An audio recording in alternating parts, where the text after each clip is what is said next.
Hello people, so today we will talk about Instagram and the way how can we repost someone else's Instagram story to be on our account. So the first thing you have to do is just go open your Instagram application, and the next thing you need to do is just go make sure that you are staying in the home section, and please take a look on the top right corner.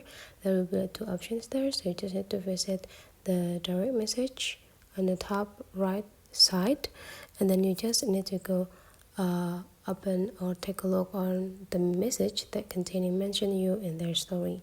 So you just need to go click into this message, and you just need to click open this Instagram story first, and you can just go click this add to your story, and you can make this just display this way, or you can just tap it to fulfilling all of the screen, and you just need to go click your story, and then you just need to check either this story is already posted into your story or not by go click your own story. So it's already posted. So basically that is for today's tutorial. Hopefully you enjoy it, and let's meet again into other tutorial.